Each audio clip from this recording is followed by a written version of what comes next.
Broncos country, what is up? The Denver Broncos have continued to make some absolutely phenomenal moves throughout their bye week, and we're going to talk about all of them in today's video. But before we get into it, I just want to say a couple things. First of all, leave a like if you enjoy, subscribe if you're not already. You can always wait till the end. Hopefully, I'll have earned it. And yeah, without further ado, let's dive right into it because we got no time to waste.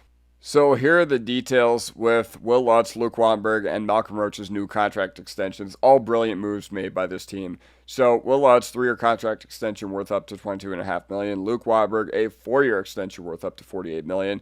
Malcolm Roach, 3-year contract extension worth up to $29.25 million with $14 million guaranteed. Now, I forgot to put Wattenberg's guaranteed money in this in this deal or in this tweet, but it is $29 million. We've heard from multiple sources. So the Broncos have obviously given a few contract extensions over the past few days, and I love all of them, okay? I'm going to talk about all these ones in depth, okay? So we have Will Lutz, obviously a guy who has done so well, is always making the game-winning kick this year. And honestly, I feel like he's taken his game to a new level this season. I don't remember him ever being as money as he has this year in 2023 or 2024 with us. I felt like after the Colts game, I was like, man, what is this guy adding to the team? And now I'm just like, what is this guy not adding to the team? So Will Lutz got paid $7 million a year. Love to see that. Luke Wattenberg, okay. Now, I know he's taken a lot of criticism, especially early on in the year. I know a lot of people did not like Luke Wattenberg in Broncos country. And I think what I will say is that if you were talking about this from the Titans game all the way to the Jets game in week 6, then maybe you had a point. But if you're saying that from the Giants game onward, you really don't have a point. And to be honest, I feel like the Broncos have done a really good job at developing their homegrown talent, which makes it so much sweeter that Wattenberg and Roach, even though he's not a homegrown guy, I still consider him one of us. He bleeds blue and orange. And Wattenberg, yeah, he takes a lot of heat on the offensive line, but I think he's really cleaned it up the past few weeks. Now, if only he can get those snaps consistent and under control. Malcolm Roach, trash talker, locker room guy, heart and soul guy, great run stuffer. Like, you guys saw a run defense without Malcolm Roach, and while it was still average to good in the first month of the year besides that Colts game, I still think that, you saw what we looked like without him against the Indianapolis Colts, and we got completely run over because the second level was not playing very well that game. So a guy like Malcolm Roach, you never know how he can flip the tide of a game. And, he creates those run stuffing moments, those big run plays that are awesome. So I love Malcolm Roach. I'm happy that he's one of us again for another 3 years. I'm happy that he'll stay with Broncos country through 2028. And this tweet is from Luca Evans here, and you're going to notice that the Broncos defensive line now, Zach Allen locked up through 2029, DJ Jones locked up through 2027, Malcolm Roach locked up through 2027 as well, Iyuma Wazurike locked up through 2026, Xavier Jones locked up through 2028, Nick Benito locked up through 2029, Jonathan Cooper locked up through 2028 as well. So the only thing that you can notice is not on here is John Franklin Myers. And unfortunately, I think with the Roach extension, I think John Franklin Myers is kind of the odd man out here, which really pains me to say, but I think he's going to get a big contract in free agency.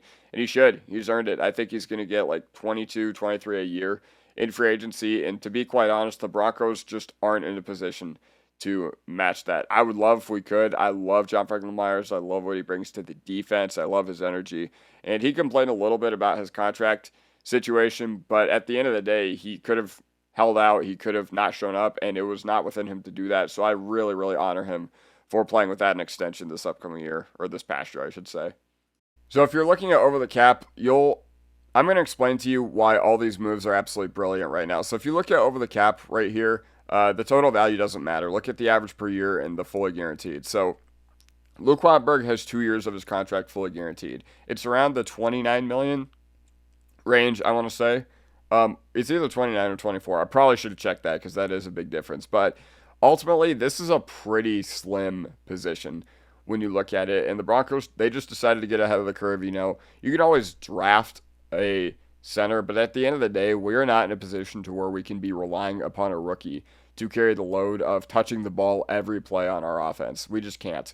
And that's just the reality of the situation. Okay, Eric McCoy is getting 12 a year from the Saints. Cushenberry, a guy we're familiar with, is getting 12.5 from Tennessee. Tyler Biadasz is getting 10 a year from the Commanders. So, you just have to realize that this is a position that's very slim pickings.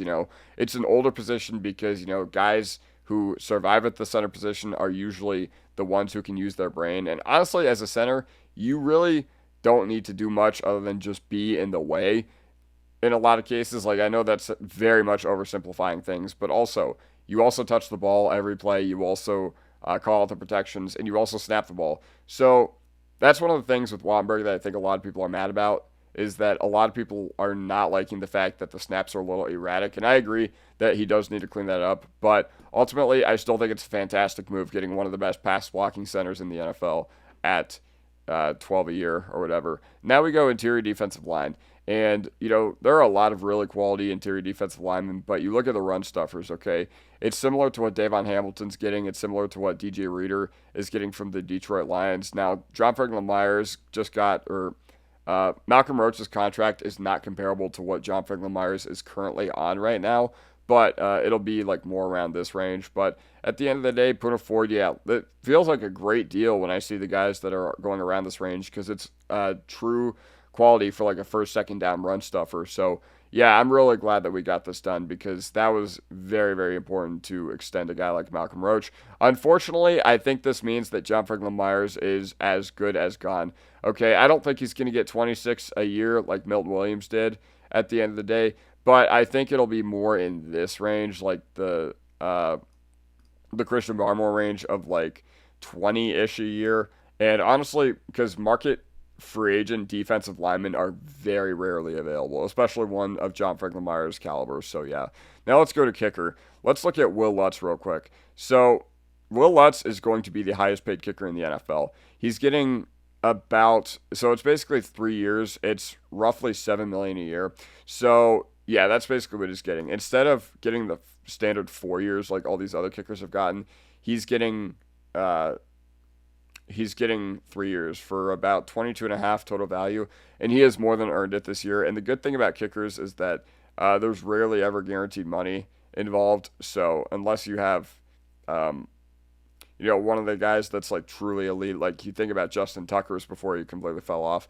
You think about Jake Elliott, Harrison Butker, like all these guys have gotten a lot of guaranteed money throughout their days. But I don't think they guaranteed Lutz that much money. So worst case scenario, kickers can fall off a cliff overnight. We've seen it with San Francisco. We've seen it with Atlanta this past year. We've seen it with the Rams. I feel like all their kicking situations have been highly volatile throughout this year.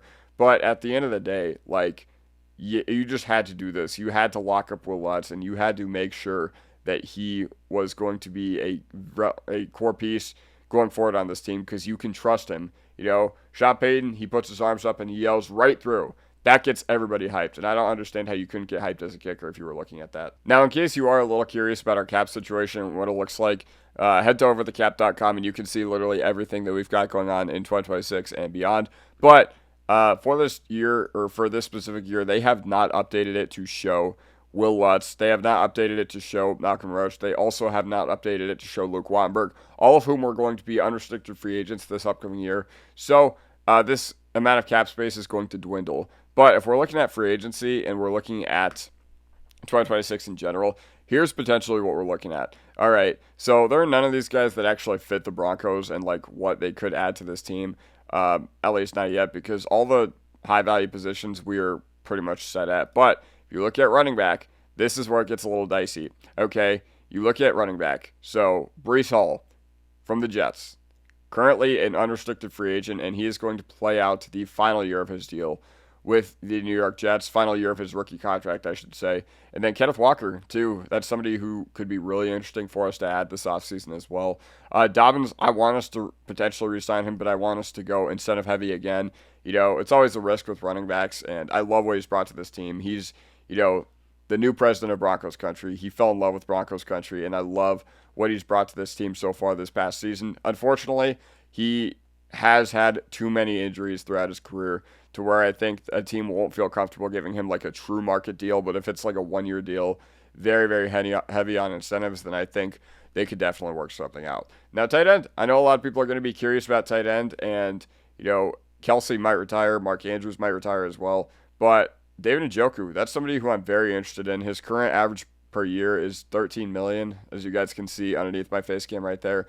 Taysom Hill, I think that'd be interesting, even though he's 36 years old. But Goddard, Pitts would not get along with Sean Payton. Sean Payton doesn't like guys who don't block, and Kyle Pitts, he is not one of those guys either. But, Najee, he completely popped his Achilles or calf against us that, I don't know, I'm fine without, what's it called? And then we have Adam Trautman as a free agent too. So right here, it's kind of slim pickings as far as free agents go. Tyler Conklin is somebody who I was really interested in this past offseason. The team decided against that. Oh, well, Noah Fant, again, a guy who I think the Broncos should have brought in to replace Lucas Kroll and for whatever reason didn't. But yeah, so I don't really know what we need in free agency. Like maybe a third safety. We could definitely improve upon the third safety spot, but PJ Locke is up for an extension as well. Either way, thank you for joining me. Let me know what you guys think in the comment section down below. Leave a like if you enjoyed, subscribe if you're not already, and I will see you guys next time. Peace out.